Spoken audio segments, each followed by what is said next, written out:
ZEE5 app download করুন আর দেখুন সম্পূর্ণ এপিসোড একদম বিনামূল্যে। এ তো সাধারণ মেয়ে নয় মিসেস মুখার্জি, এ তো রত্ন।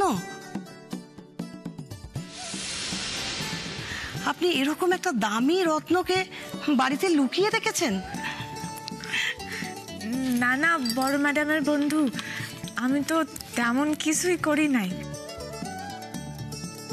ওই ঘরে যা ছিল তাই দিয়েই তো আপনার কাছে পেট ভরা যায় সেই রকমই কিছু বানাই দিছি, তেমন তো কিছু বানাই নাই। কি বলছো তুমি রিমলি? বাড়িতে যা ছিল তাই দিয়ে? হ্যাঁ, আমাগো গ্রামে আমি যখন ছিলাম তখন তো আমি এইটাই শিখছি যে ঘরে যা আছে তাই দিয়ে কিছু বানাই দিতে, আর ঘরে আর কিছু না থাক এই কয়েকটা জিনিস সবসময় থাকে। তাছাড়া অতিথি কখন আইব তা তো আর কওয়া যায় না। অতিথি বইলা কইয়া আসে না, বললেই তো সেটা অতিথি। তাই আমি যেই রকম ভাবে পারছি কিছু বানাই দিছি। বাহ মিসেস মুখার্জি, রিম্বির তো শুধু হাতে নয়, মুখেও জাদু আছে। এখনকার দিনে মাছ মাংস ছাড়াও যে এত ভালো রান্না করে অতিথিদের মন জয় করা যায় তা তুমি কিন্তু হাতে নাতে প্রমাণ করে দিয়েছো Rimli. Thanks for the dinner. আজকে আসি তাহলে? হ্যাঁ হ্যাঁ নিশ্চয়ই, ওয়েলকাম। আসি আসি মিসেস মুখার্জি। হ্যাঁ হ্যাঁ আসুন আসুন প্লিজ আসুন। এই রিমলি, তুমি তো কামাল করে দিয়েছো। হ্যাঁ, তোমার রান্নার প্রশংসা কিন্তু আমরাও কোনোদিন করিনি। আমরা কিন্তু বড্ড ভুল করে ফেলেছি। আরে প্রশংসা চাই না বৌদিমণি, অতিথিদের যে আমার খাবার খাইয়া পছন্দ হয়েছে, বড় ম্যাডামের সম্মান রক্ষা হয়েছে, এইটাই আমার কাছে অনেক। আমি তাতেই খুশি, আমার আর কিছু চাই না। Rimli, thank you so much. তুমি শুধু জেঠিমণি নয়, এই বাড়ির সবার মুখ রক্ষা করেছো। আমি যে কি আনন্দ পেয়েছি আমি তোমাকে বলে বোঝাতে পারবো না রিমলি। Thank you.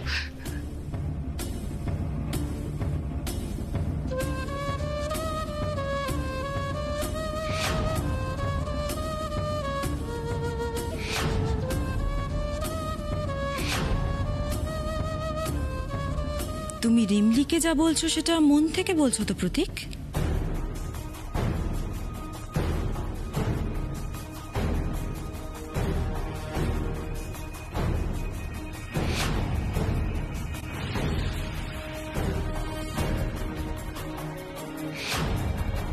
আমার তো মনে হয় রিমলিকে ছোট করার জন্য তোমরা উঠে পড়ে লেগেছো প্রতীক। কি বলছো তুমি বৌদিমণি? তাছাড়া যেখানে রিমলি এত ওর অসুস্থ শরীর নিয়ে মমের সম্মান বাঁচানোর জন্য এত কিছু করলো, সেখানে রিমলিকেই ছোট করার জন্য কাকিমণিকে সত্যি কথাটা বলতেই হলো গেস্টদের সামনে। বলো কাকিমণি। তুমি যেটা বলছো ভেবে বলছো তো সৌমিলি? তোমাকে কিছু বলি না বলে তুমি তো একবার মাথায় উঠে গেছো। তোমার সাহস দেখে আমি অবাক হয়ে যাচ্ছি সৌমিলি। কেন কাকিমণি? বৌদি যা বলছে একেবারেই তো ঠিক কথা বলছে। In fact I completely agree with বৌদি। তোমরা যখন সুযোগ পেয়েছো রিমলিকে ছোট করেছো। Can you tell me why কাকিমণি? এই দুটো বাইরের লোক এসে খুব ভালো ভালো কথা বলে গেল বলে একেবারে আকাশে উঠেছিস, আর এবারে কিছু লোক একেবারে কোমর বেঁধে লেগে পড়েছে তোকে সাহায্য করতে। হ্যাঁ, কি প্ল্যান করছিস বলতো? এই সুযোগে কোয়েনা আর সৌমিলিকে হাত করে তুই এবারে মেজো বউয়ের জায়গাটা নিবি? না না না ছোট ম্যাডাম, রিমলি, আমার সামনে দাঁড়িয়ে একদম বড় বড় কথা বলবি না। তুই এবাড়ির কাজের লোক ছিলি আর চিরকাল কাজের লোক থাকবি, এই কথাটা ভুলে যাস না। আর একটা কথা, দিদি তোকে চূড়ান্ত ঘৃণা করে, চূড়ান্ত। তাই এই কথাটা মাথায় রেখে দিস, কেমন? আমার তো আর কোনো চাহিদা নাই ছোট ম্যাডাম। তাছাড়া আমি শুধু শুধু নিজেরে এই বাড়ির মেজো বউ কেনই বা ভাবতে যাবো কন্ত। এই শোন, শাট আপ।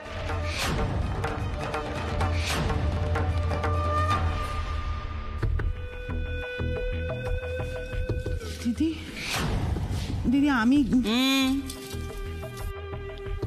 আমি তোমাকে লাস্ট বার ওয়ার্নিং দিচ্ছি লোপা, বাড়ির লোক হোক বা গেস্ট, কারুর সামনে আর যদি কোনোদিন তোমাকে বাজে কথা বলতে শুনেছি তাহলে আমার থেকে খারাপ আর কেউ হবে না।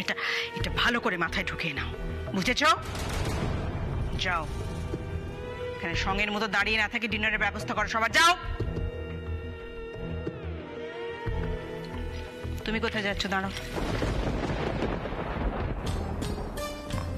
ওই আসলে পিসিমণির তো জ্বর, তাই ওই সাবুটা একটু ওনার ঘরে দিয়ে যাইতেছিলাম।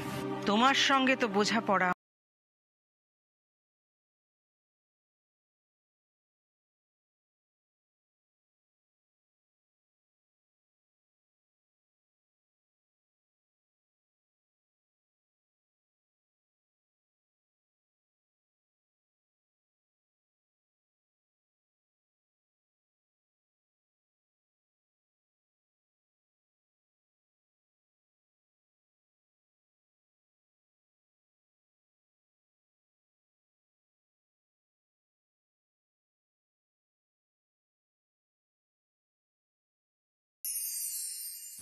Thank you.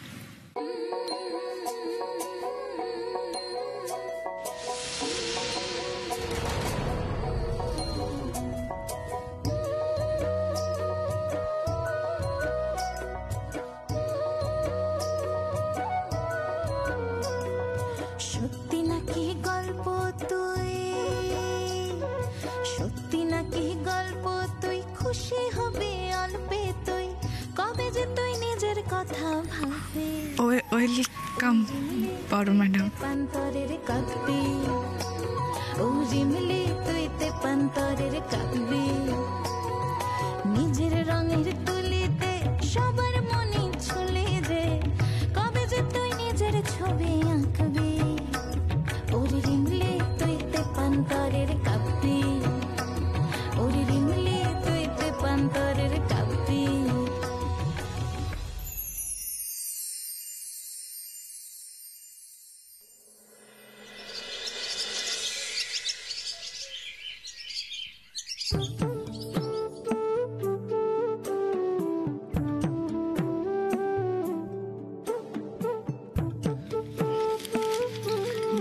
বড় ম্যাডাম, আপনার চা।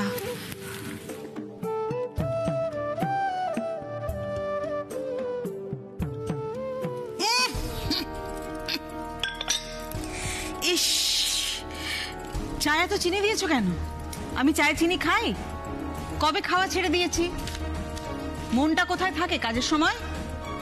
যত সব ননসেন্স।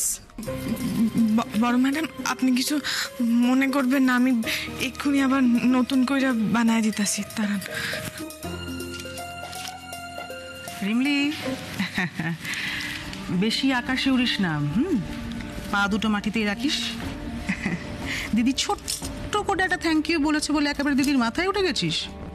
নিজেকে এবারের বউ ভাবতে শুরু করে দিয়েছিস? হ্যাঁ, তোকে একটা কথা বলেছিলাম না, তুই এই বাড়ির কাজের লোক ছিলি আর কাজের লোক থাকবি। নিজেকে এই বাড়ির বউ ভাবিস না। বেশি আকাশে উঠতে চাইলে না ধপ করে একদিন মাটিতে পড়ে যাবি, সেটা ভালো লাগবে না। যা যা।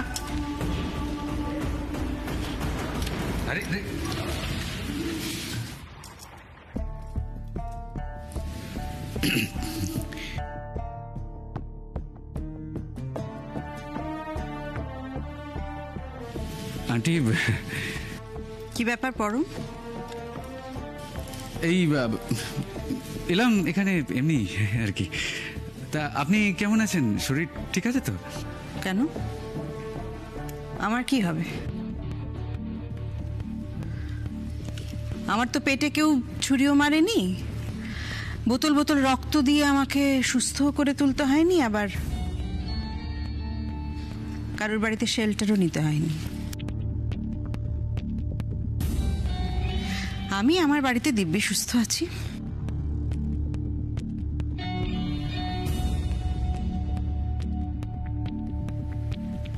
এই পরম, জি5 ডাউনলোড করুন আর সব এপিসোড দেখুন একদম ফ্রি।